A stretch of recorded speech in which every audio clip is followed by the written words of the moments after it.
How's it going, everyone? It's 9 o'clock, so I'm going to start. Hit the button. Yeah, I did. Thank you. Welcome. Yeah, thanks for attending my talk, Drupal 8 and Gatsby JS, what, why, and how. So can I get a quick show of hands to start? Who's used Gatsby before? Okay, a lot of people. How many of you have used it in like a production setting or like a professional setting? Okay, yeah, that's very common.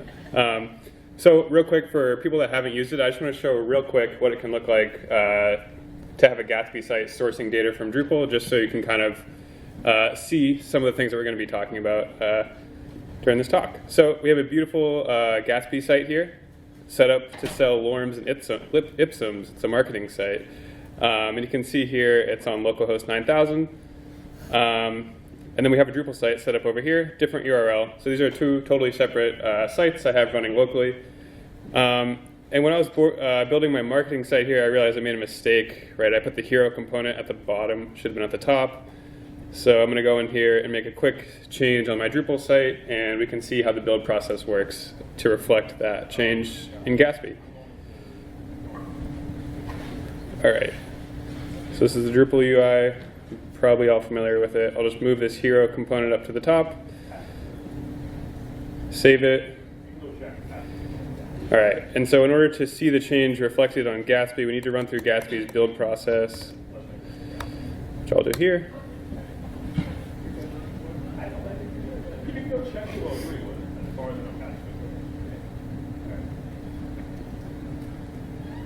And right now Gatsby's going through, querying data for Drupal for data, and building all the pages of the site, which is a single page. So just to show you that it works, actually, just start my web server.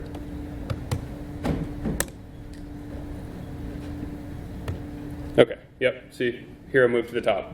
So very basic setup with Gatsby sourcing data from Drupal, and now we can go into the actual talk.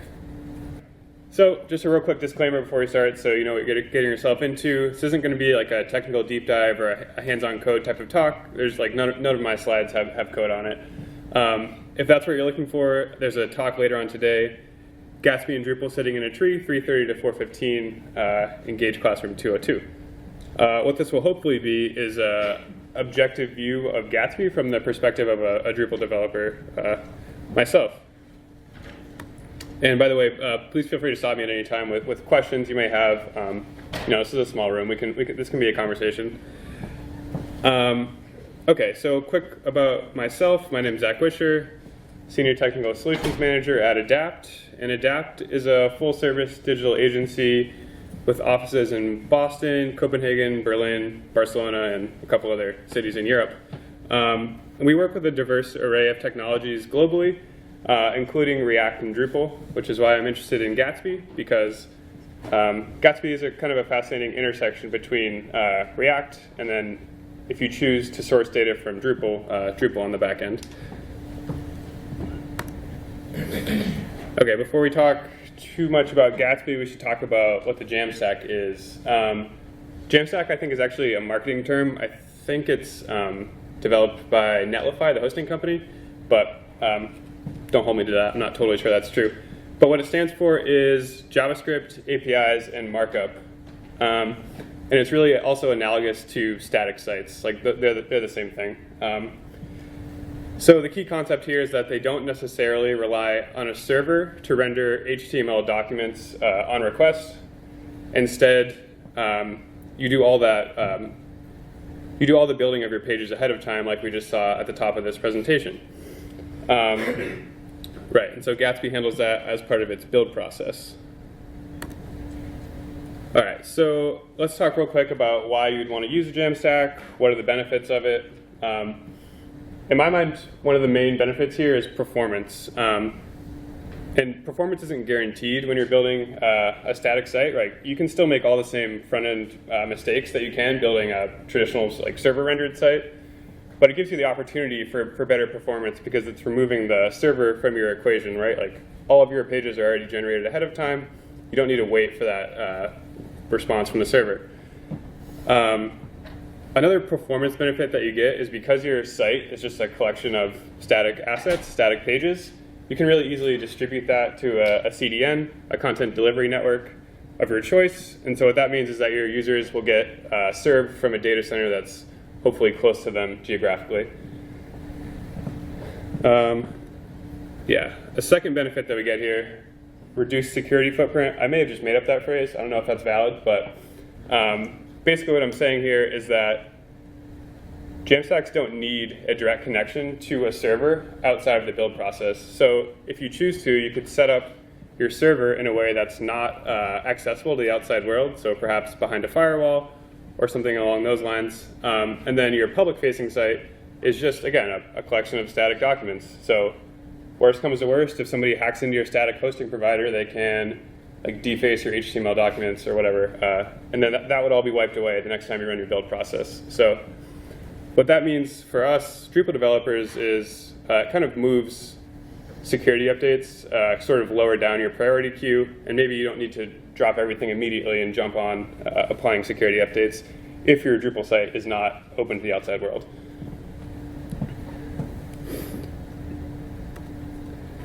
Okay, lower hosting costs. Hosting a Drupal site, it can be really complicated, and so because of that, you have companies that have sprung up that do it really well, right? But in order to get that, you have to pay money. It can be kind of expensive. I think a few of them are they're sponsoring this conference itself. But when you go with the Jamstack, you can choose a really low-cost hosting option like Amazon's S3 or Zeit or Netlify, or even go with a free hosting option like GitHub Pages if you want to go really budget. So another interesting thing you get here is that your presentation layer is separated from your data layer. And so basically what that means is that ideally down the line, if you wanted to refactor, you could change out your backend data source with hopefully minimal refactoring, right? Like your front-end presentation layer, HTML, your CSS, your JavaScript are all still valid. The only thing you really need to change is how you pipe that data into those templates. Okay, so we've looked at the benefits of the Jamstack, or static sites. So why would you choose Gatsby? I mean, there's a lot of static site generators out there, but what does Gatsby offer kind of above and beyond these other generators? So Gatsby's really main selling point in my mind is performance. And I'm not talking about build performance, because Gatsby is actually pretty slow at its build process. What I'm talking about is performance in the browser, right? Like how quickly your pages load, how fast your site is, your end user experience. And so Gatsby comes with a lot of performance best practices baked right in. And so I'm talking about like things like inlining of critical CSS, prefetching of linked pages, and page caching built right in out of the box. So it's kind of nice to not have to think about that stuff. It's just done for you. Gatsby also has really great image handling. And so I'm talking about, let's see, what am I talking about here? Responsive images and that progressive image loading. So that's like the blurred image loading technique that sites like Medium use. That stuff is just, it's again, it's done for you, so it's nice not to have to worry about that. I think the way that Gatsby treats data is pretty interesting. It's data agnostic. So Gatsby has a ton of different source plugins you can use. So we're going to be talking mostly about Drupal as a source, but you can choose many different sources. So maybe WordPress, Airtable, Google Sheets. Like if you have data living somewhere, Gatsby probably has a source plugin to pull it into Gatsby. That's pretty nice.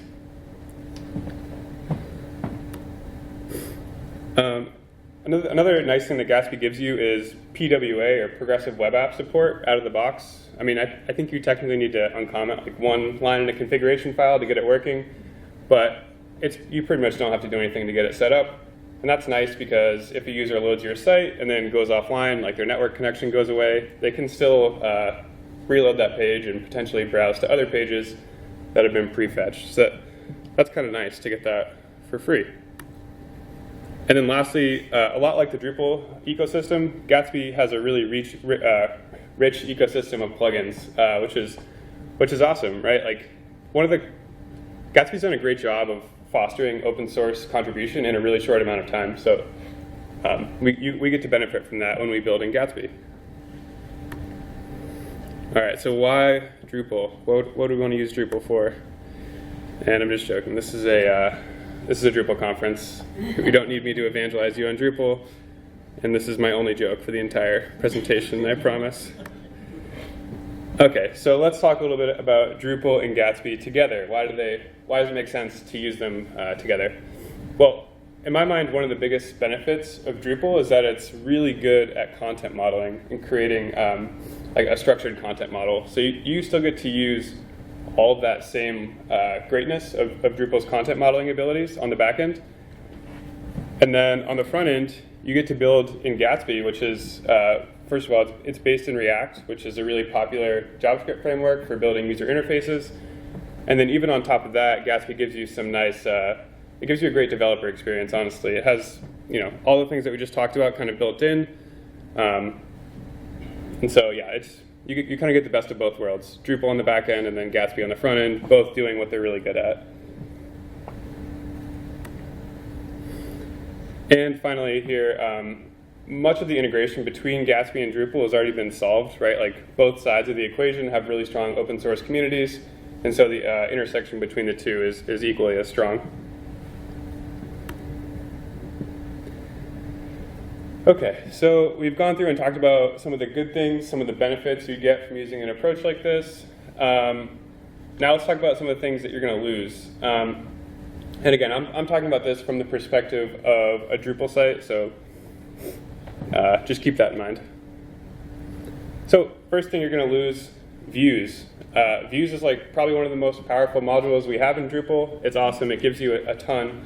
And when you don't have it, you kind of feel that, I don't know, you feel the loss, basically. So in Gatsby,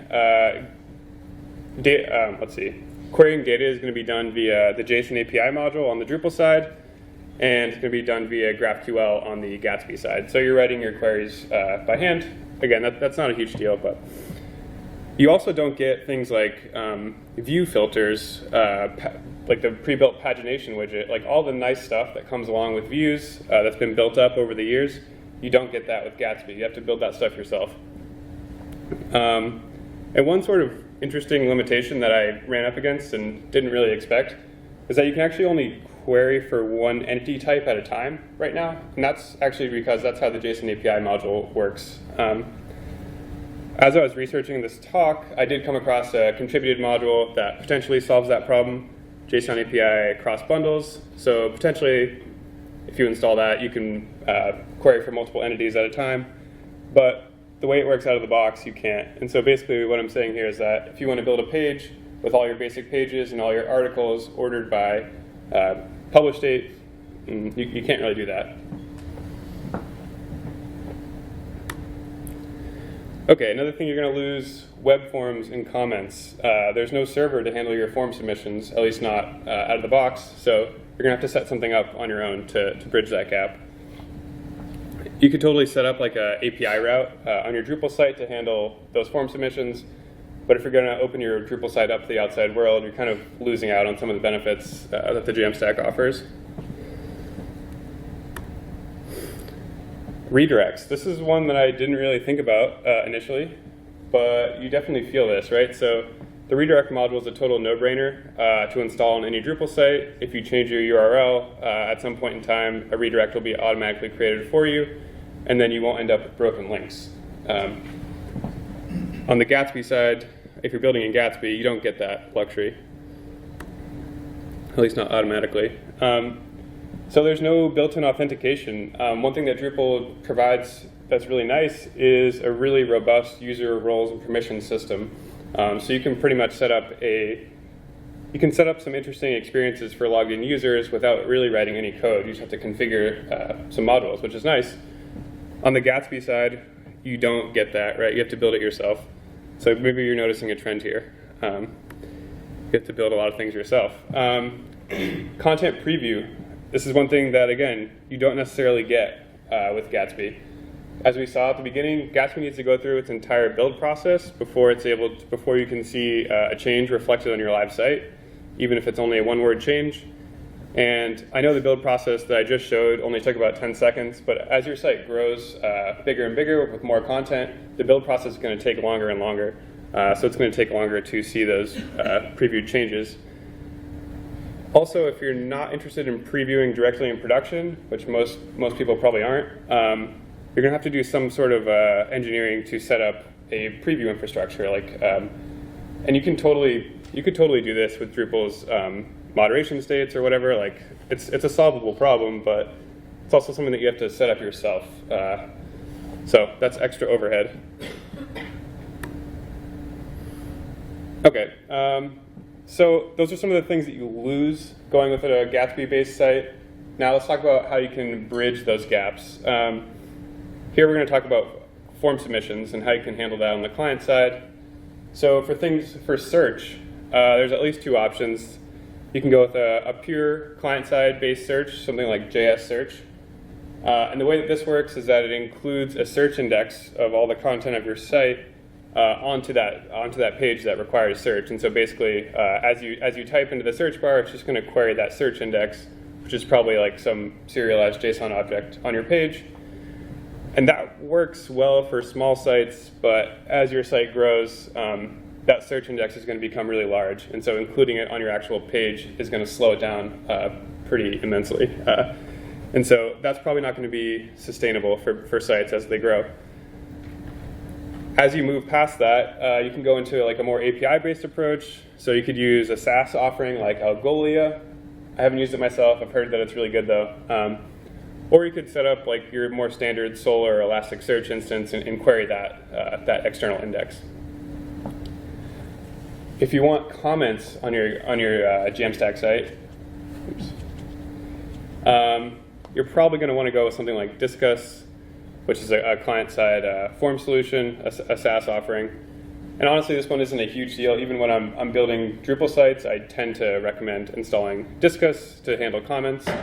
Not because Drupal's commenting system is bad necessarily, but I think Discuss offers you kind of a lot on top, and you can also offload the headache of having to deal with user-submitted content to a service that does a really good job at that.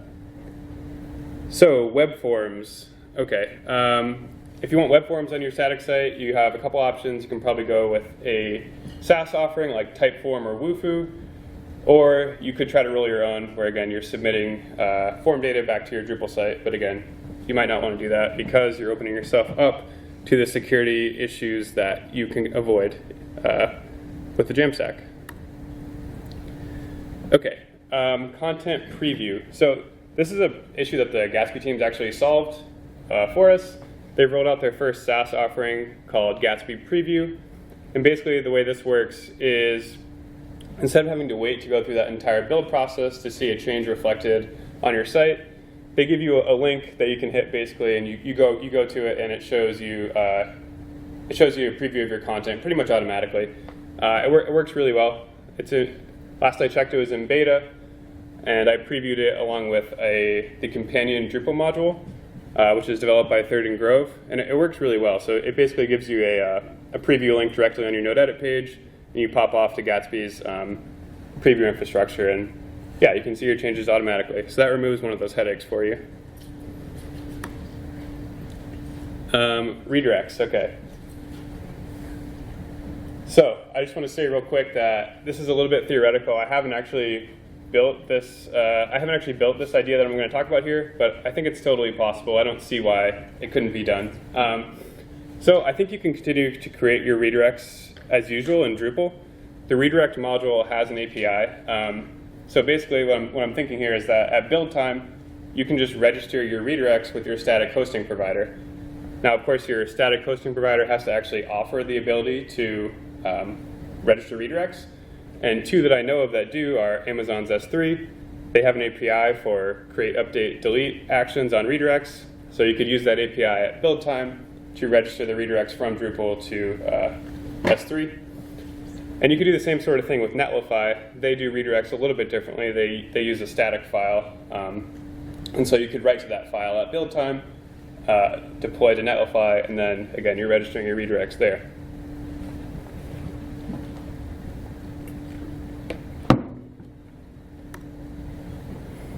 Okay.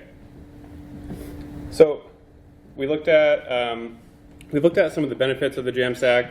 We've looked at some of the things you might lose, and then we've looked at how you might solve those gaps or fill those gaps. So real quick, I just want to make a note. When you're building a site in Drupal, you can meet just about any need that your project team has or will have in the future. Like, no one's going to get fired for choosing Drupal as a CMS. It's been around for 2 decades, and its solutioning benefits greatly from that. You don't necessarily get that same benefit when you're going with the Jamstack site. They don't necessarily offer the same breadth of solutions. So even if your original project scope is a perfect match for Gatsby, it's totally possible down the line that requirements will change, and that they could change in a way that's going to require a fair bit of engineering on the Jamstack side. And so basically what I'm saying is it's definitely possible that you kind of paint yourself into a corner by going with this Jamstack solution. So because of that, I think it's really important for a successful Jamstack project for the client to be at least somewhat aware of what they're getting themselves into, like what the benefits are, what the trade-offs are with going with the Jamstack site, just so they know kind of what they're getting themselves into ahead of time.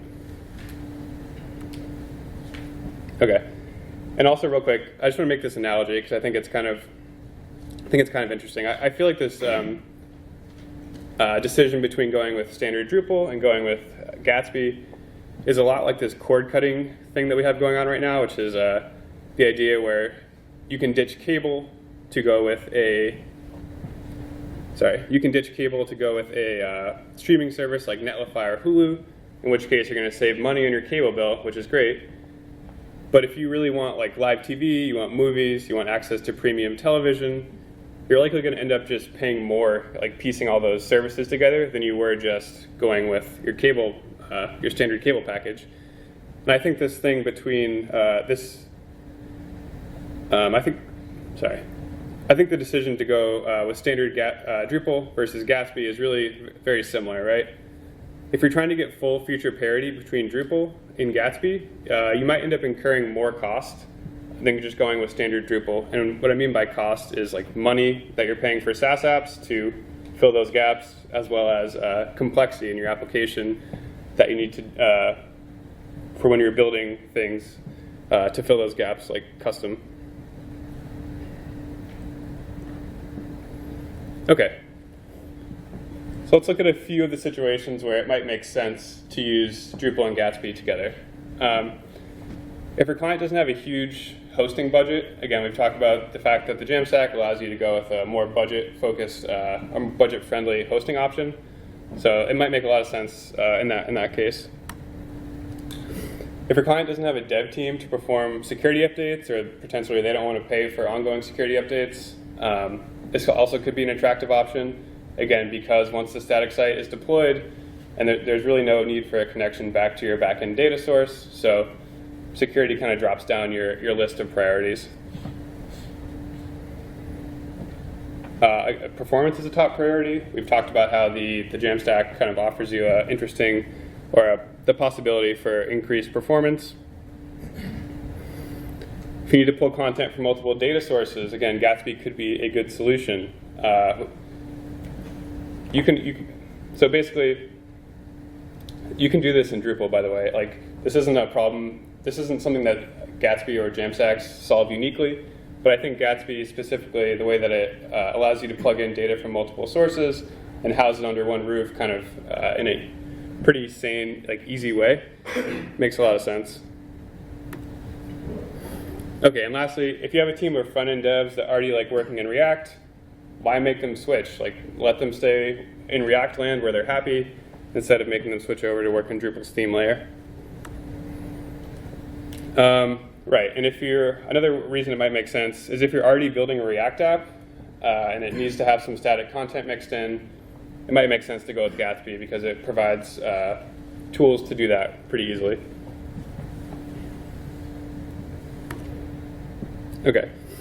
So it might not make sense to go with Gatsby and Drupal 8 if your site has an extremely high node count. Again, we're talking about this build process. It can take a long time for a Gatsby build to complete. Like I'm talking like 10, 20, maybe 30 minutes if you have a really large site. So eventually, it's not going to make sense to wait for that build process to finish completely, especially if your content editors need to be previewing content before it's published, right? Like, who wants to wait 10 minutes before they can see a one-word change on their live site? Probably no one.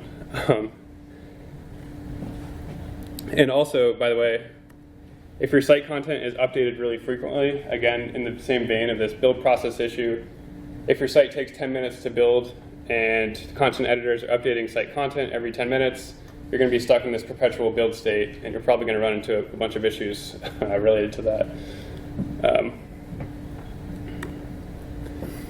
If your site serves personalized pages for authenticated users, maybe it doesn't make sense to go with Gatsby. Maybe it makes more sense to go with Drupal that already handles this for you out of the box instead of building it yourself in Gatsby. And I mean, it's totally possible to build an experience like that in React or in Gatsby, but you have to do the work to build it. And maybe that's not worth it. If your client doesn't understand, they're not sophisticated enough to understand the trade-offs associated with the Jamstack model, it might not make sense to pitch it to them. Again, it takes a certain level of sophistication, I think, for them to understand what's going on, and it's important for them to, so that they don't, so that they're informed, basically. And so, as with most things in life, I guess, this is kind of a balancing act. When I first learned about Gatsby, I was really amped up about it. I was like, man, this could replace every Drupal site I've ever worked on. Like, why would I ever build in Drupal again? And then as I kind of started to look through the trade-offs, I realized that's actually not true. Like, there's pros and cons to both. Okay, getting towards the end here, I just want to take a quick look at how I think this ecosystem will continue to evolve over time. So, the Drupal's API First initiative has a lot of really smart developer talent behind it. It's one of the bigger initiatives that we have in the Drupal community right now. And so I think it's only logical that the Gatsby Drupal integration will continue to improve as Drupal's API First initiative advances. Like, Gatsby can only benefit from that type of progress.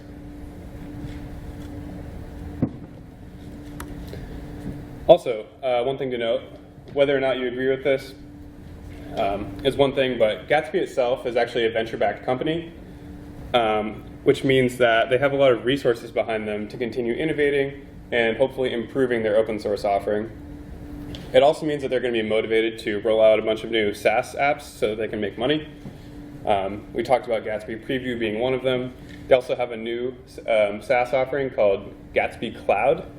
I don't know a ton about it at this time. It's still pretty new, but I think that trend is going to continue. They're going to need to build an ecosystem around Gatsby where they can make money off SaaS apps.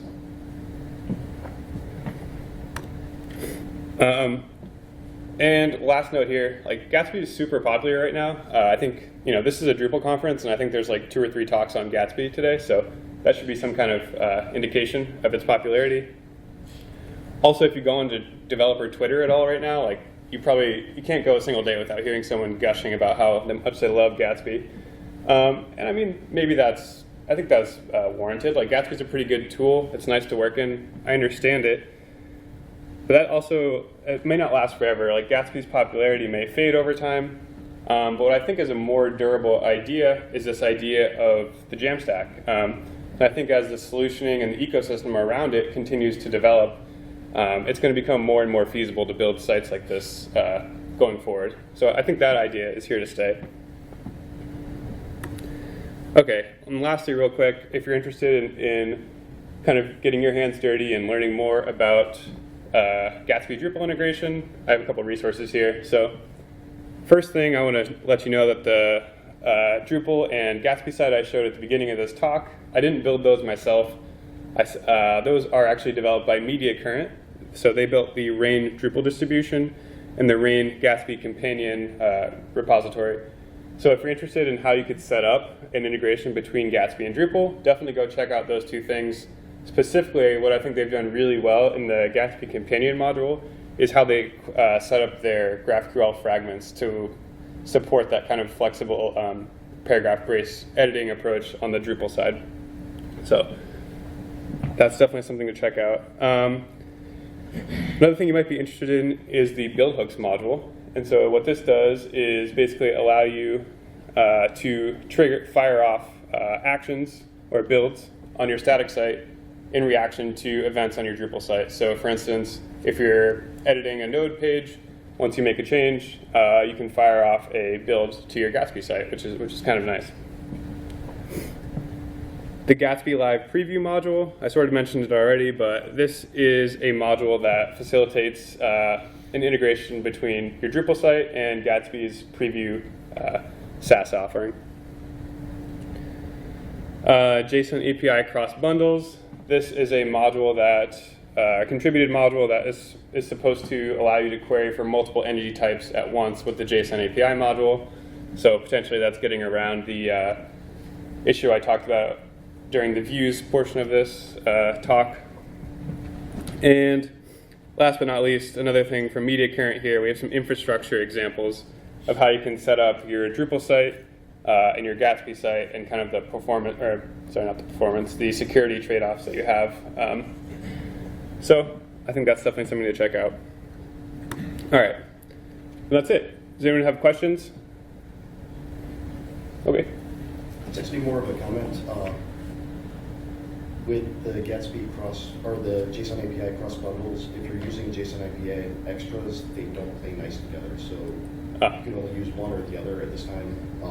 Okay. Issue in the queue for it, but they both decorate the same service. And that's really good to know. So I'll repeat that just for the recording. So, and correct me if I'm wrong here, but you said if you're using JSON API cross bundles as well as JSON API extras. Along with JSON API extras, they don't play well together. That's good to know. I did not know that. All right. So anyone else? Yep, in the back. So, as a Drupal developer, how much React would I need to know to actually get this set up?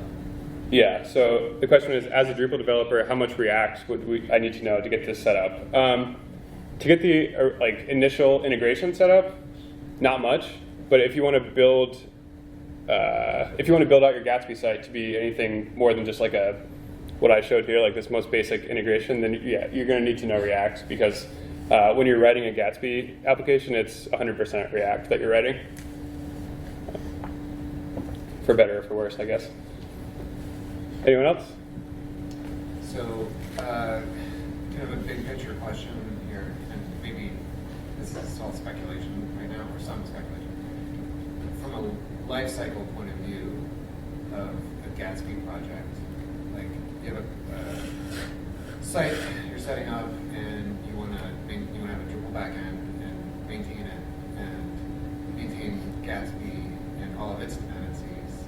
And it sounds like the hosting is the easy part.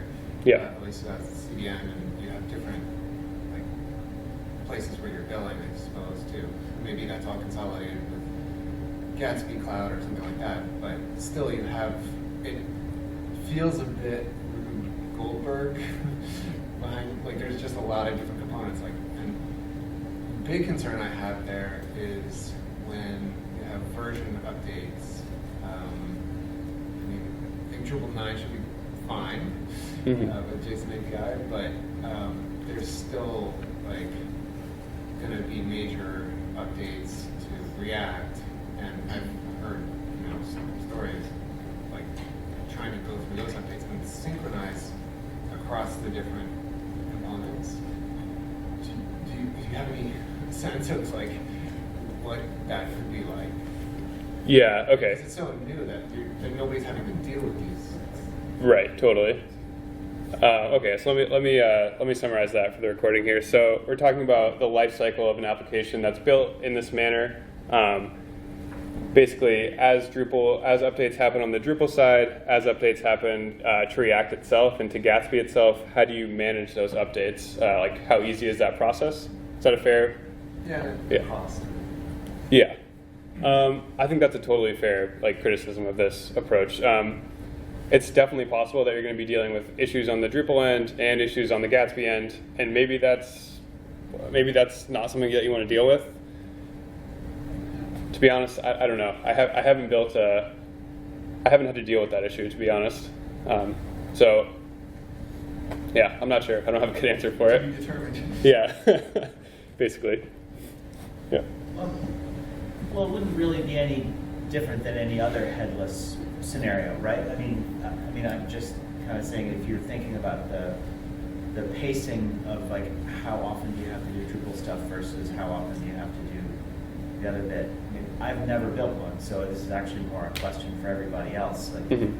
How does everybody else deal with that? I mean, I'm sure it'd be the same kind of issue. Totally. Yeah, that's a totally fair point. So for the recording, this issue of update lifecycle is not unique to Gatsby at all. It's again, you would have the same issue with any decoupled site that you try to build. That's totally fair. I mean, I think one point you can make though is that if you're building a static site, there's not necessarily you don't need to update it. It's not a requirement. For instance, if your site's working well, maybe you just stay on that older version of React and don't update. That's one solution. Maybe not a great one though. Soon. Yep. The build time issue seems like a pretty major stumbling block for a large site or a multi-user site. Is there any Totally. potential for some way to reduce that time? Has Gatsby looked into partial build? Yeah, they have, and so that's what Gatsby Cloud actually does. It allows for incremental builds, so you only have to run through the build process for the things that have changed. But again, you have to pay money to get that. So it's kind of a weird situation. Yep, in the back. So if your site uses authentication, or maybe just a little bit, is it a no-go, or is there ways around? Yeah, so that's a good question. And the question is, if your site uses authentication, how does that play in or factor in?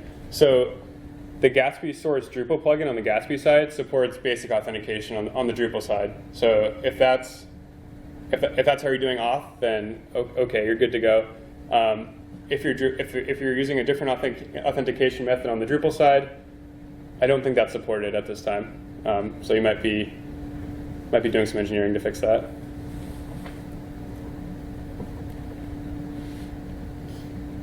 Okay. Any other questions? Cool. Thanks for coming, everyone. I appreciate it.